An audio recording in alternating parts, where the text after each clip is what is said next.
सभापती महोदय, आपण त्याच्यानंतर राज्यपालांच्या अभिभाषणावर बोलण्यासाठी मी उभा आहे. आदरणीय महाराष्ट्र राज्यपाल जरी महोदयांनी नाव नसेल तरी स्पेशल कोट्यात मराठी देऊन भाषण काल शांत केल्याबद्दल बसा. त्यांचे अभिनंदन. तसेच महाराष्ट्र कर्नाटक सीमावादाबद्दल सर्वोच्च न्यायालयात महाराष्ट्राची प्रतिनिधी करण्याची तज्ज्ञ समिती वकिलांची ही त्यांनी नियुक्ती केलेली जी आहे त्याबद्दलचं अभिनंदन. परंतु प्रश्न काही सुटलेला नाही, तो प्रश्न सुटणे आवश्यक आहे.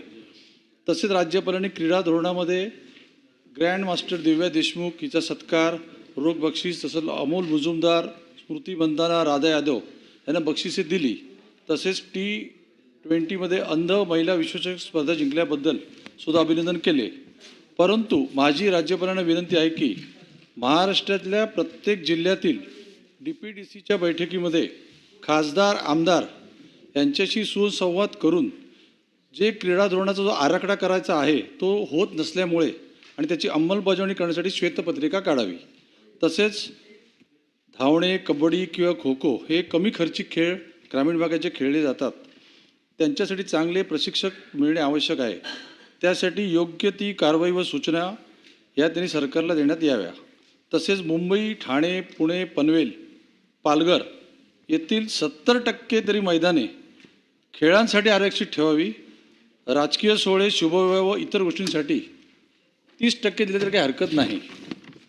माझं दुसरं अतिशय महत्त्वाचं राज्यपालांना विनंती आहे की कैलासवासी उपमुख्यमंत्री अजितदादा पवार यांच्या दुर्दैवी अपघातानंतर राज्यपाल महोदयांना विनंती करतो की कमीत कमी आता बारामती, धाराशिव, धुळे, कराड येथे दिवाळीपूर्वी ATCची पूर्ण व्यवस्था व नाईट फ्लाईंगची व्यवस्था करण्यात यावी, अशी सूचना मी राज्यपालांना करतो की त्यांनी राज्य सरकारला त्याची सूचना द्याव्यात.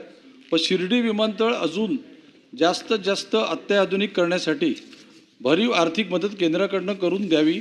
व शिर्डी विमानतळावर जास्त जागा असल्यास व तिथे कार्गो हब नसल्यास तिथे कार्गो हब करावा, अशी विनंती मी राज्य सरकारला करतो. धन्यवाद.